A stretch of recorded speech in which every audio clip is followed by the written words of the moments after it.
Hi, magandang gabi po sa inyong lahat for our third and final reading. Wala na naman pong Sky Cable, kaya nandito po ako sa may salas namin para po kahit papano ay mamaya ay ma-upload natin kahit mahina po na nakadata lang kasi ako. So medyo mahina po ang signal kasi data lang po, no? So ayan, okay?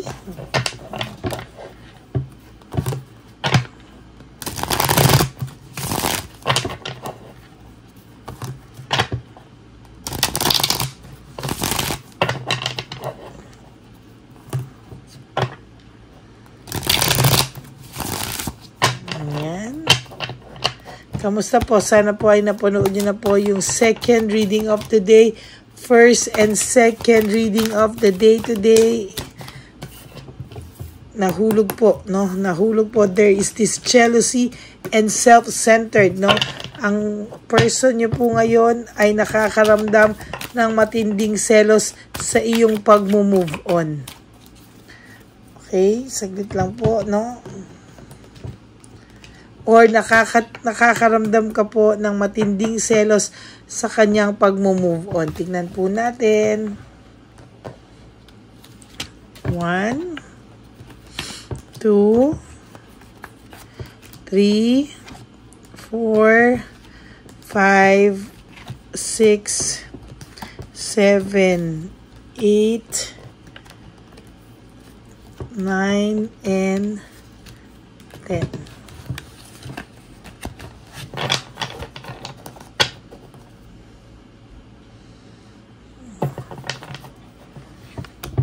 Okay.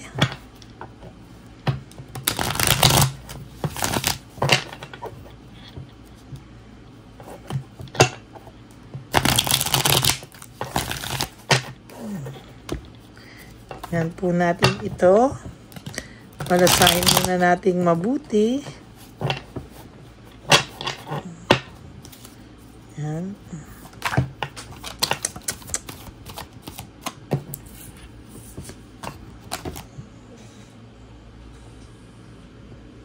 Yung isa.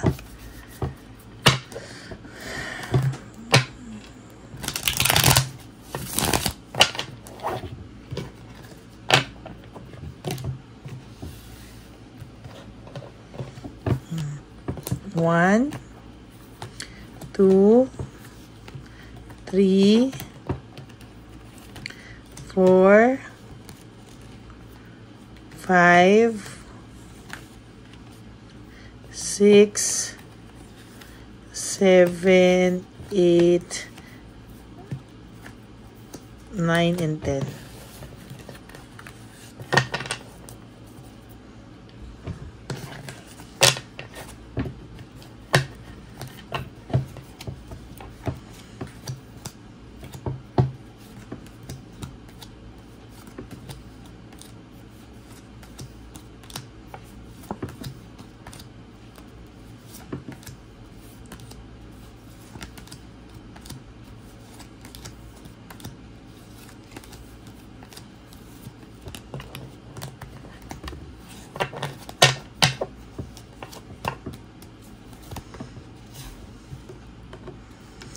So, may nakakaramdam po ng matinding selos. Either isa po sa inyo ng person mo ay nakakaramdam ng matinding selos sa ngayon. Ayan, dahil may isa po na nag-move on. Maybe yung person nyo po ay pinapakita na nag-move on na siya and nag-move on na siya. Kaya po isa sa inyong dalawa ay somehow ay nakakaramdam ng matinding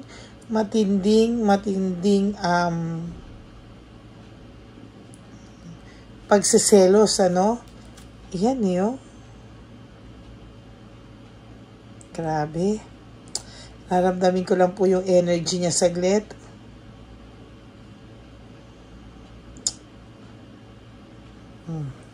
Somehow, no, meron po akong pakiramdam na isa sa inyo ay talagang dinidibdib pa din ang inyong paghihiwalay. Maybe for some of you, very recent po ang hiwalayan nyo. Sa mga iba sa inyo na very recent yung hiwalayan nyo, nakakaramdam po na bakit siya na inanloko, siya na inanakit, pero ayan, parang siya pa yung nakaka-move on, no? Siya pa yung masaya, yan ang naiisip, no? Medyo may pagka-misteryoso po misteryoso ang person nyo po, no? Hindi mo po alam kung ano talaga ang tumatakbo sa isipan niya.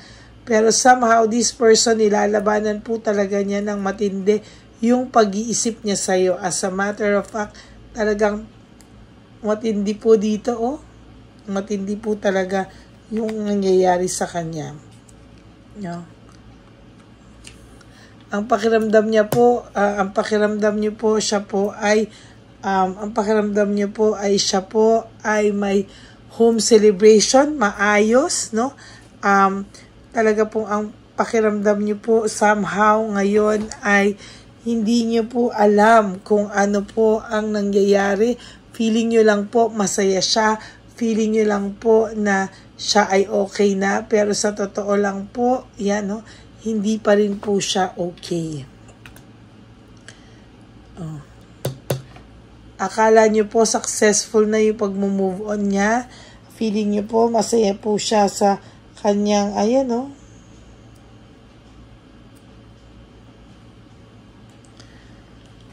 pakiramdam niya po sa ngayon ay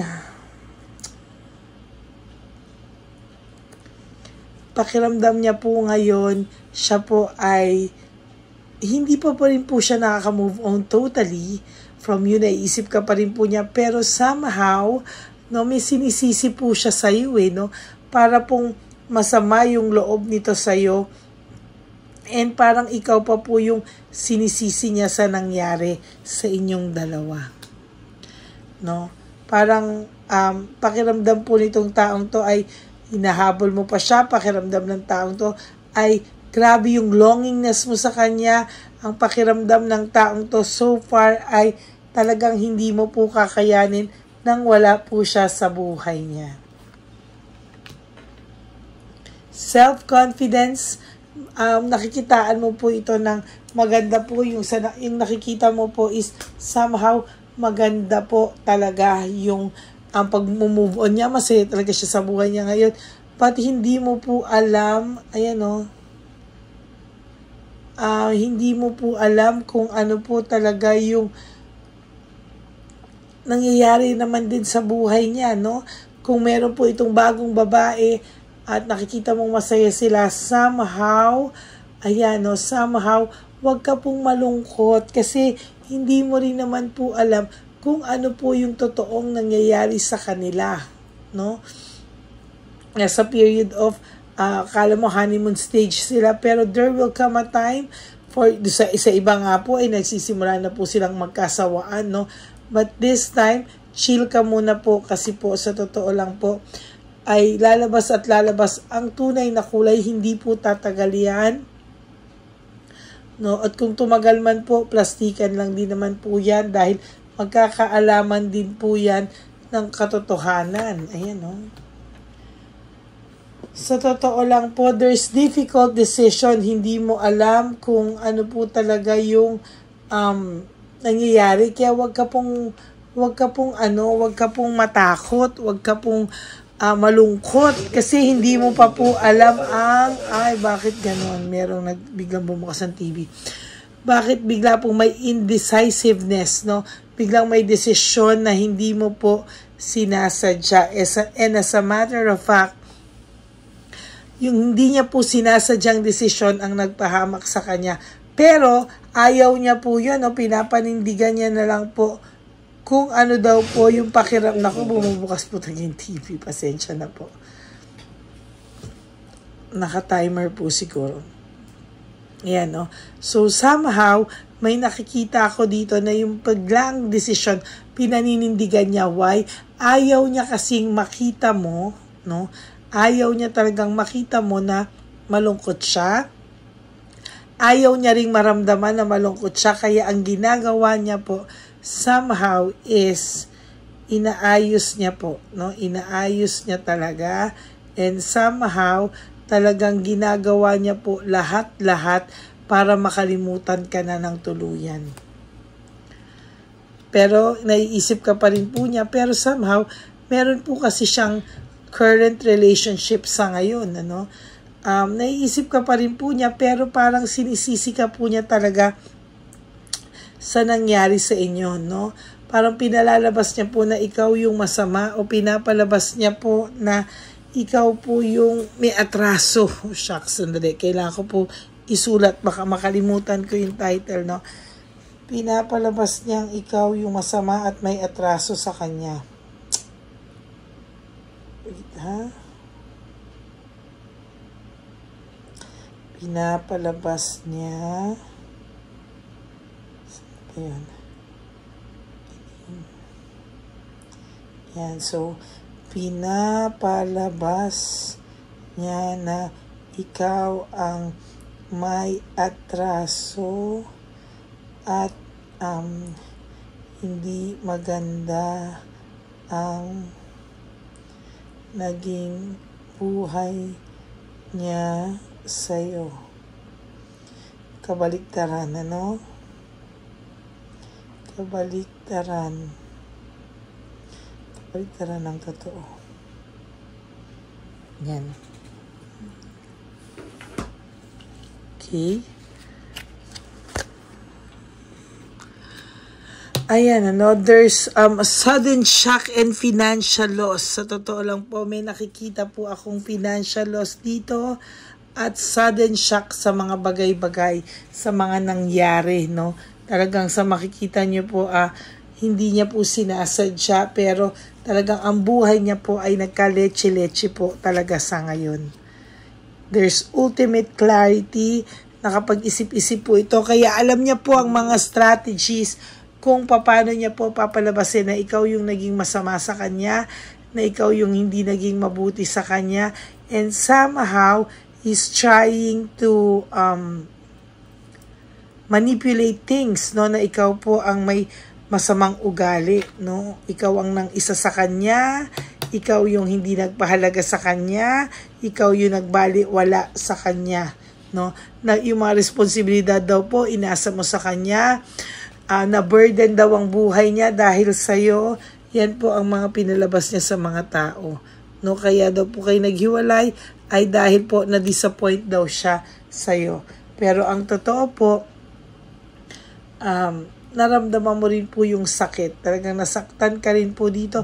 And somehow, talaga pong, alam mo yun, talaga pong pinipilit mo lang po talaga na wag din maburden. Ano? At kahit papano, wag mo na maramdaman yung pain sa ngayon. Pero sa totoo lang po, talagang ikaw po ang sinisisi niya. Siya pa nga po ang galit sa'yo. Talaga pong, siya pa po yung turn off sa'yo. Siya pa po yung nagalit sa'yo. Kabaliktaran ng lahat ng katotohanan. Pero yan po ang pakiramdam niya. Oh? Naging responsibilidad ka daw po niya. At talagang sabi niya po is, talaga raw naghirap daw siya sa'yo. No?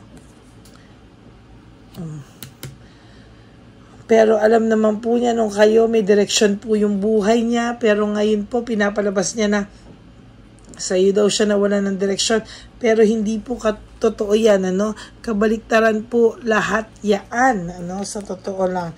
Ayun, sabi sa inyo, there's hatred and malicious. Halos magkatabi po yung hatred and maliciousness. Yan, ano? There's loneliness and isolation. Sa totoo lang po, may nakikita po ako dito na isolation, no?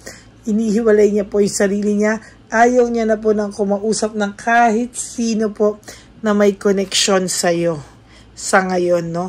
There's lack of commitment, naging greedy siya, and somehow, nawala na po siya ng gana makipag-usap para po hindi niya na po i-defend daw yung sarili niya. Pero wag ka pong maapektuhan, alam mo naman po ang totoo, kaya wag ka pong magpa-apekto sa kanya. Okay? So that's it for your third and final reading of the day. No, ikaw pa, siya pa yung galit sa'yo, ikaw pa yung pinalabas niya may atraso sa kanya, pero wag ka pong mag-alala. As long as alam mo kung anong totoo, hindi ka po dapat maapektuhan. Okay? So that is your last and final reading for today. For those of you po who would like to know if this energy is really for you, you can message me po at Lady Lee Elena. That's LADYLY Elena. Nasa dulo po yan ng ating video. Pwede nyo po akong i-text at i-message dyan. I-message nyo po ako actually, PM, no? Pwede nyo po ako i-message dyan para malaman nyo po kung itong energy ay para sa inyo. Okay? So, ayan, ano? So, maraming pong salamat sa inyong lahat. May God bless you all. Huwag po kayong malulungkot. Stay happy. And to all my Lady Elena friends, family, and subscribers, know that I love you all so much from the bottom of my heart. Huwag po kayong malulungkot dahil ako po ay magbabalik. I will be back for another set of reading. Huwag po kayong malulungkot because hindi po ako mawawala bukas para magbigay ulit sa inyo ng another set of reading. Ako po ay magbibigay sa inyo ulit ng reading of the day tomorrow. But please make sure po na na kayo po ay napanood nyo na po ang first, second, and third reading of the day bago po kayo tumalon dito sa reading of the day na ito. Okay? So maraming salamat po sa inyong lahat. May God bless you all. Stay happy and stay humble. Yan, huwag po kayong malulungkot. Okay? And lagi ko po sa inyong payo na life is too short. Don't make it shorter by stressing yourself from all the pains and heartaches na binigay sa inyo ng kahapon. Just surrender everything to the divine universe and just let go and let God write your life and love story. I will be back for another set of reading. Huwag po kayong malulungkot, ha? Babalik po ako for another set of reading. Okay, at sabi ko nga po, live one day at a time. Huwag po kayong problema na wala na siya para sa paano ang darating yung birthday, anniversary, Christmas, New Year. Just live for today. Ano? Ang goal nyo po ay magising at matulog sa gabi na nakasurvive kayo sa araw na to at panibagong laban para bukas. Okay? Yun lang po. Maraming salamat po sa inyong lahat. Please no skipping of ads. And for those of you who would like to give me a super thanks for this video, I would really love and appreciate that from the bottom of my heart. Okay? Maraming salamat po sa inyong lahat. And please, simulan nyo po from start to finish. Huwag nyo pong i-skip. Okay? God bless you all. I love you. Good night. Bye!